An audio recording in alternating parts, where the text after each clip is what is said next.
Hello, my name is Omar Camel. Welcome to 60OF Reviews. I did not know this before, but Vampire the Masquerade started as a tabletop horror game that was released back in 1991. And it's part of a series of tabletop games set in the world of darkness, a dark and gothic variation of our real world, inhabited with vampires and werewolves and all kinds of supernatural creatures. And now, it's a VR game releasing on Quest and PSVR 2. This isn't the first video game based on the franchise, in fact, it's the 7th, but it's the first one built for VR. So, is it any good? Is it better on Quest 3 than on Quest 2? How good is it on PSVR 2? Well, stick with us and we'll answer all those questions, going over the gameplay, visuals, audio, and concluding with our score. Would lead toward them. You play as a character called Justice, the main protagonist of the game who's trying to retrieve an artifact of importance, and the game lets you choose between female and, well, slightly less feminine hands, and female or male voices for your characters. It's set in a Gothic version of Venice, and it takes a substantial amount of inspiration from Dishonored, and anyone who's played Dishonored will notice that immediately. Your teleport ability is called Blink.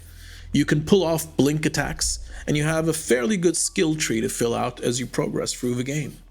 You start with fairly limited powers. You can teleport around, climb pipes, and various other things, sneak up on enemies, grab them, and suck them to death.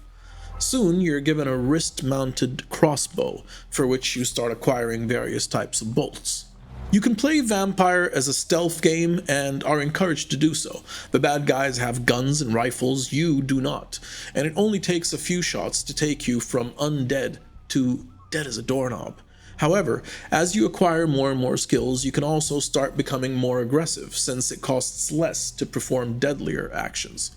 But it's more difficult to acquire those skills if you're playing it like an action game, since you earn more skill credits by fulfilling stealth goals, such as remaining undetected or not killing any mortals. It's a good way to balance the gameplay and keeps players from going too gung-ho. As a single-player campaign, Vampire is refreshingly ambitious. Nobody's going to be calling this another VR tech demo. Fast travel games have tried to build a full-on game here and should be appreciated and applauded for doing so. There are a good number of levels called undertakings, each of which has a small intro and most of which have a gameplay prelude on the streets of Venice before you reach the actual start of the undertaking. The story isn't as engaging as it could be, but it also doesn't suffer from lengthy bouts of unnecessary exposition. So, although it may not engross you narratively, it also won't bore you.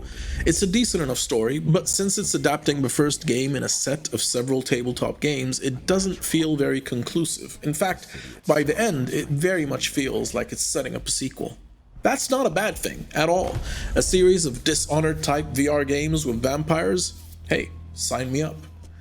It's not all smooth sailing though, but we'll get to that. First, let's talk about pretty things.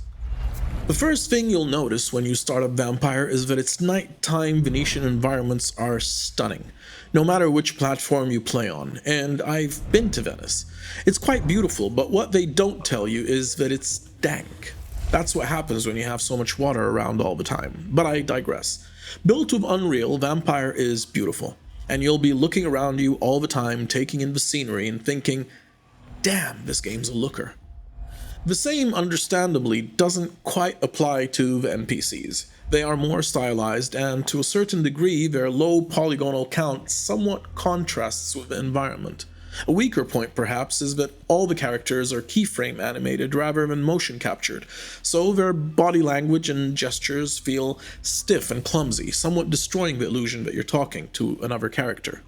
One thing to note, however, is that the PSVR 2 version, although it has some better graphics, more noticeably when it comes to particle effects, flames and barrels, etc., appears to have a slower frame rate than that of the Quest version.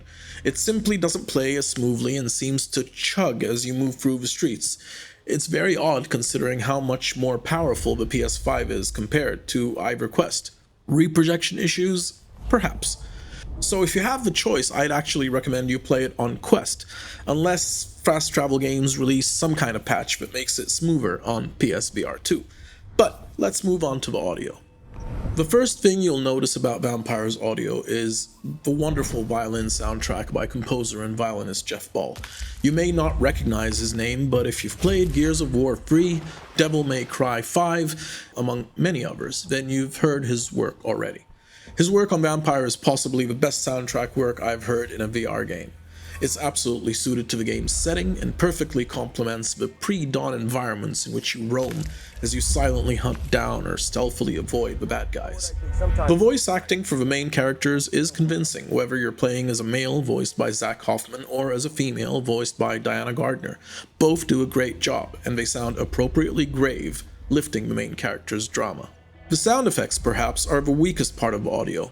A lot of heft and weight in VR games is created by good sound design. Sure, haptics can help, as can good in-game physics, but it's the sound that can make a gun feel heavy or make a crossbow sound powerful. In Vampire, the sound effects work, but they feel a little underpowered. Now, as much as I love most of what Vampire offers and appreciate massively the undertakings, see what I did there, that fast travel games have taken upon themselves, I am almost mad at Vampire. Not because it's bad, it isn't, but because it gets so damn close to being an absolutely exceptional game, and then fumbles it in various annoying ways.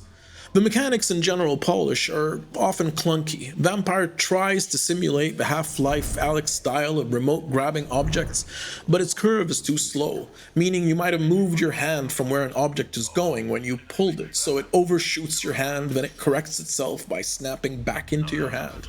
It looks and feels clumsy, taking what was a great feeling mechanic from Alyx and making it feel clunky, clumsy, janky. The game's visual language can also be occasionally confusing. Initially, it feels like it's teaching the player that doors with handles can be opened, whether currently locked or unlocked, and that doors without handles are closed areas. But then around 30 to 35% into the game, the game starts breaking those rules. Doors with handles just might not open. The notes you'll find scattered throughout are handwritten, but then when you grab them, you have another layer of text floating above them that you actually read. Why not just make their original texture legible? It makes some of the game feel like it's held together by duct tape. Another annoying thing is the rats. Yes, I know rats are naturally annoying, but here they function as health pickups. The problem is that you can't remotely grab them, presumably because they're living creatures and not inanimate objects.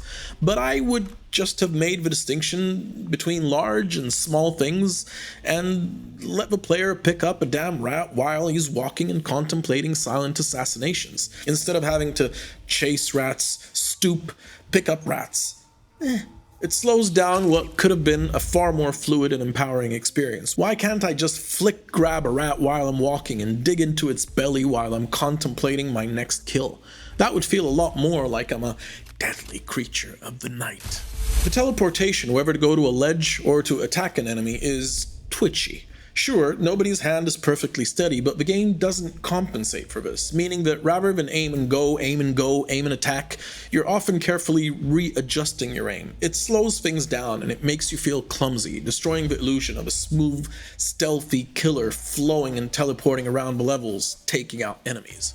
There is a general lack of flow in the game, and I'm not saying it destroys Vampire, but it takes it from being a fantastic game to being a pretty good game that's not all it could be. And while we're talking about Occidendum Interruptus, I can't ignore the long loading screens. Honestly, they're just painful. I don't usually spend this much time talking about my issues with a game, but I like so much about Vampire, it's so close to being amazing, that I feel the need to explain why it isn't, in the hope that fast travel games can make it so. It's so damn close. Vampire the Masquerade, Justice, is an ambitious game set in a beautiful environment offering plenty of gameplay possibilities. It's a promising start to what could become a great VR franchise.